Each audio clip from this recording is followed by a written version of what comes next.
So I'm here to talk about trying to get people to remember why we do this thing. And hopefully it's not just about making money, although it's fun. There's something about this industry which is unique and has a lot to do with this concept of punk.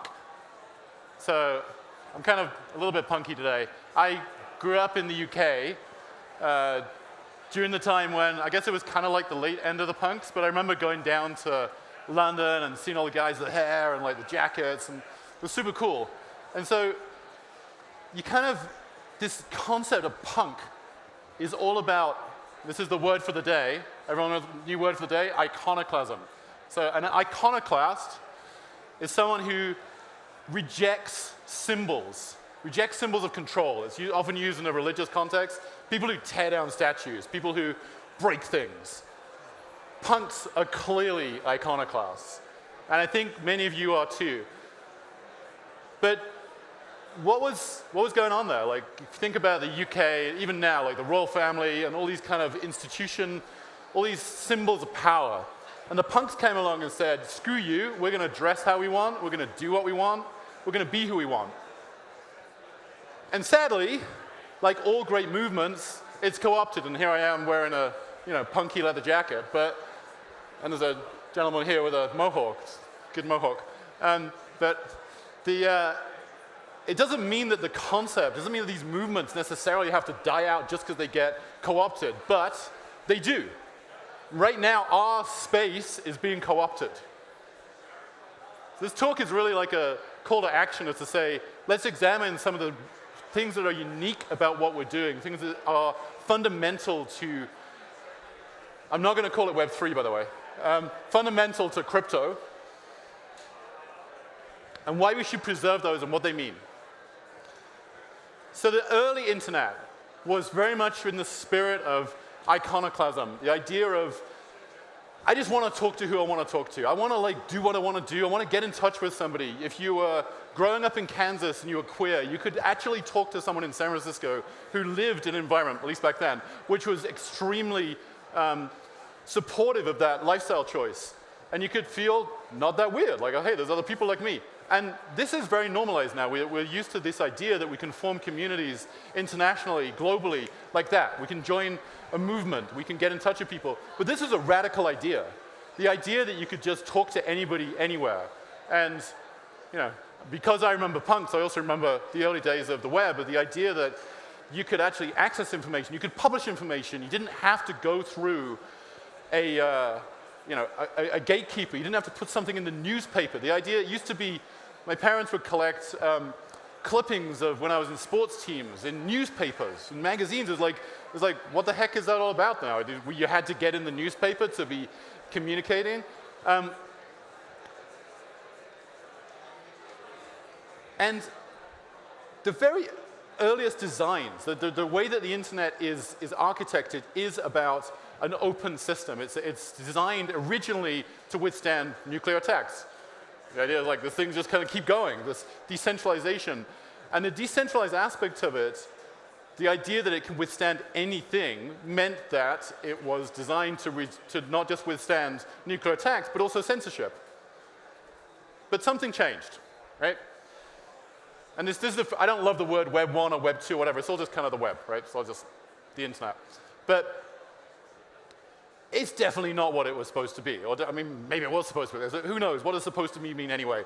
These choices about what you do, these choices about how things develop, they're very small changes. And I definitely reject the idea that there's a conspiracy theory. I don't think that Zuckerberg sat down and said, I really, really, really want to control everything and get everyone's data and do all these weird things.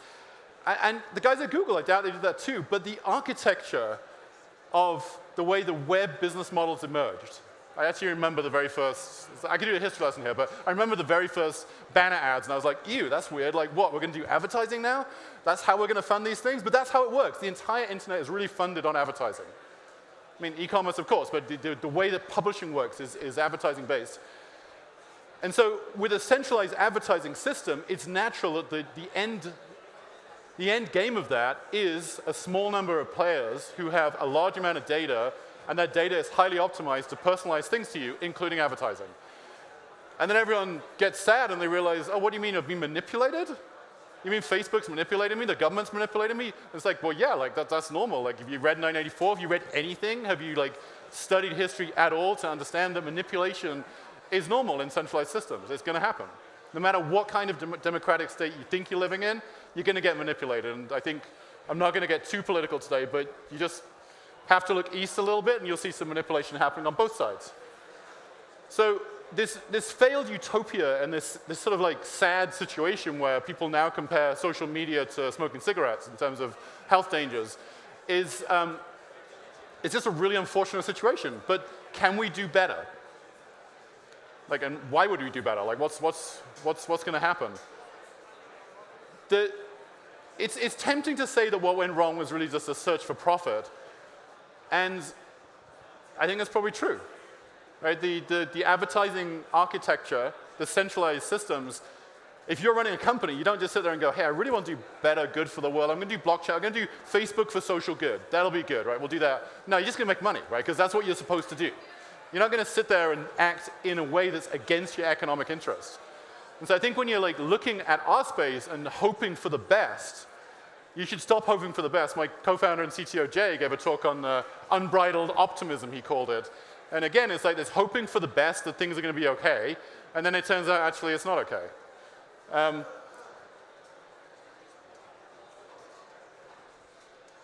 So again, we're not talking about NFTs, although I am happy to talk about NFTs afterwards. So crypto, not Web3. You can call it Web3 if you like. I just don't like the term. Crypto kind of gives us another shot at trying again, hopefully. So I got into decentralized systems actually in the file sharing era, back in Napster and Nutella. I was working with the guys who built Nutella. And that was also like this irreverent moment. And it's like quite sad what happened to the music industry and the media industries and so on because of those tools. But the concepts of decentralization then and the kind of idea of like, what if we can change the system using this new architecture, when I then found Bitcoin in 2013 and got involved in Pantera and other things, and then Orchid, these principles, this idea of decentralization just made a lot more sense to me than what was being built already. Often people think about decentralization as like it's like a regulatory hedge. It's like, hey, if we form a DAO, then they can't come for us. But the same principles of why your system is now resilient to potentially regulation or potentially some other kind of takedown are the same principles that work as to why the system should be resilient to any kind of attack. So at Orchid, we think a lot about attack vectors and the systems that you're building and how they can be targeted. This concept of decentralization gives us the opportunity to think about how we architect things differently and what kind of systems that can build. One of the things that really concerned me when I was involved in Web 2, early Web 2, was that those same ideas of like this kind of building blocks and Lego bricks of things that you could plug together and build really cool applications. And there was thousands, tens of thousands of startups during that period in Silicon Valley where I was living. And it was like so exciting. It's like, wow, there's another company doing this, another company doing that. Right now, the consumer internet investment space in San Francisco and the Bay Area, pretty much anywhere, is dead. You cannot start a company that goes after consumer internet. You might be really lucky, but pretty much forget about it. It's like, why? Well, because Google, Facebook, Apple, etc., they'll just do it anyway. Maybe they'll buy you, maybe you get lucky, but the innovation space has just reduced to like basically zero. What's exciting here, and I was here 2 years ago, just before I got COVID, there are now 5 times as many people here as there was 2 years ago. And there are thousands and thousands of companies in the spaces that are now like hot in this area, like DeFi, NFTs, all these very interesting spaces. And these pieces of Lego code are being plugged together and new business models and new ideas being created daily. And that's great. If that continues and this decentralized technology also allows us to build a lot more companies, a lot more decentralized things, it's not just good from like investment and fundings to do and probably better parties than Facebook's, but it's also good from a resilience perspective. You need lots of things in the world to make things work, to be resilient. Just having one thing, not so resilient. Yes. What are the risks here? What if we get this wrong? Well, a couple of years ago, I guess when COVID was kind of kicking along, I hate being the sort of Cassandra here, but one of the talks I gave was talking about how we work a lot, obviously, I'll talk about Orchid at the end, but we work a lot on privacy. We're very concerned about surveillance and censorship. And the things that we saw happening very quickly were increasing surveillance. And I'm not talking about the cameras on the street. I'm talking like right after the first sort of lockdown started ending, and I wanted to go shopping with my girlfriend in Berlin, we had to KYC to get into a store to go buy clothes. You had to like actually fill in a form, get a QR code, scan that in order to get into a store. You want to go to the cinema? Same thing. Restaurant? Same thing. And the European digital passport, and I have one, I live in Portugal, basically does the same thing. When you scan that, that information is being given to that store, and then hopefully they don't do anything with it. Or maybe they do. And the irony of things like GDPR in Europe, where they're like, hey, it's Europe, we've got GDPR, everything's fine now, you're going to be safe. Privacy, we got you. But then you got this QR code, and because of the health issues, you have to scan that and go in.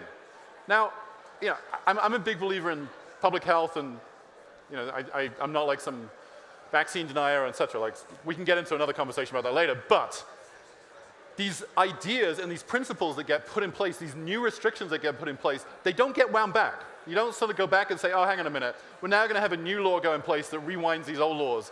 They just stay in place. Yeah, it's just like, it's fine, we'll just keep doing that stuff. You look up a little bit further north from here, and you've got supposedly the best democracy in North America imposing sanctions on people who are protesting. Not going to get into who's right or wrong on here, but the principle remains. Right now we have governments willing to dive in and lock financial transactions and say, you can have this money, you can't have this money because we agree with you or disagree. We just don't like you, so that you don't get that. And it's very tempting when you're like on the side of like agreeing with those people to say, well, this is fine, the government should do that because those people are wrong. But what if the government didn't like you? What if you're protesting something and the government's like, oh, so you kind of get where this is going. So central bank digital currencies, which is what's going to happen if governments co-opt this decentralized space and make it centralized, is it going to make this stuff easier. It's not going to require much. Just press a button and click. All those transactions are dead. All those funds are dead. Forget it, right? You're just locked in. Pick your institution. Pick your corporation or government. You start centralizing the technologies that we're building right now, and you just actually make things worse. We're making things so much easier to censor and surveil because of the technologies we're building if we build them in a centralized way, and if we ignore things like privacy and the ability to be resilient to these systems. So really, like, the stakes could not be higher. We get this wrong, I think we build a worse world than we had before. So please let's not get it wrong, right? This concept of decentralization and thinking about being more punk-like, being more revolutionary in the systems you build. There's a race right now for attention in the DeFi space, just like get more money, get rich quick, all these things. We're running out of time, right? Everyone's like, oh my God, like, is it almost the end of the party? We've got to like take the money off the table quick, right? And in that rush, we make shortcuts. Hey, it doesn't matter if we make this thing a little bit centralized right now, because later it's going to be decentralized. Everything will be fine, right? Like, what do we got to worry about? Don't worry, we're going to decentralize it later. Well, that later never really comes, and then you're making tons of money. You just keep it the same, and then the regulator gives you a call and says, you're not decentralizing this because we want to censor it. So yeah, I often give these talks where I feel like I depress everybody. But there is great hope, right? The stakes could not be higher. Things could get a lot worse. But on the other hand, I walk around here and I think I bump into like 10 people now working on zero knowledge provers, like scalable architectures that are not centralized. And that kind of technology could really change the game. There are people working on bridges, there are people working on layer 2 systems. Not all of them are like as decentralized as I'd like to be, but we're increasing the scalability. And the more conversations I have with people here, and the more people are coming in, I think it's important when you meet someone new in the space, try and remind them what's the point. Like, there's a lot of people, I see some friends here who've also been in the space a long time, and it's exciting. We're like all being here, we're kind of making it, I guess, and it's like just try and remind people what you're doing here and why you're doing it. I would say the most revolutionary thing you could do is buy a Cryptopunk, because I've got one, but like maybe just be a Cryptopunk is better. Let's think about like being more revolutionary. Whether that means getting involved in something, join a DAO, something you really appreciate, something really into. Actually get involved, communicate. We're all like kind of separated a lot in this world now, and it's good to get together, but like, just don't sit back. Like, if you care about what we're doing here and you don't want this just to turn into a Facebook event, like, you got to get involved. These are my coordinates. I'm going to do a little plug for our company at the end. Now you're all entertained. This actually, we have a new version of this, but what we're building at Orchid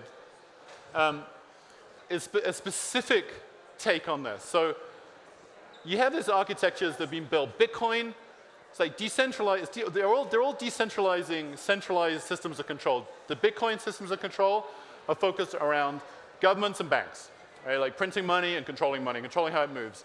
Ethereum, the first use case was decentralizing funding, right? The VC, the old boys, the Angel Club of San Francisco, that stuff gets decentralized through ICOs. Now we're decentralizing finance, we're decentralizing the art world. What we looked at was decentralizing communication systems. So we looked at building, and what we have built is a decentralized VPN architecture. So instead of relying upon one VPN company, you can rely on many providers in these systems. What we're looking at now and where we're going is focusing on more generalized decentralized networks. And also looking at what Jay's been doing recently.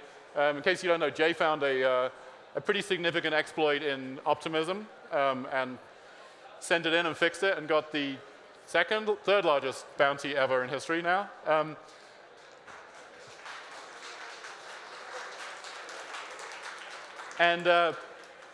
It's that kind of work. One of the things we've been really focused on going forwards with Orchid is not just the work we're doing here, but also like looking out. We're now on every EVM chain. We've gone full multi-chain. We work with all the bridges.